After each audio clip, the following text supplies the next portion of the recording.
সবাই রেডি? আমি 1 2 3 বলবো, সবাই গাইবেন তুমি আমার গতকাল। রেডি? 1 2 3। এদিকে তাকাও।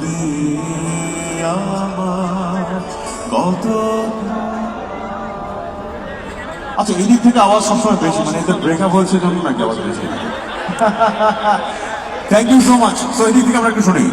1 2 3। তুমি আমার গতকাল। তারপরে এদিক থেকে বেশি, এটা গিফট দেওয়া যায় নাকি সরকার? যেদিক থেকে আওয়াজ আমরা বেশি শুনতে পাবো সেদিকে পৌঁছে যাবে ব্লু জিন্সের গিফট। সো জোরে গাইতে হবে আমার সাথে। 1 2 3। তুমি আমার গতকাল। Amazing Jojo! তুমি আমার গতকাল।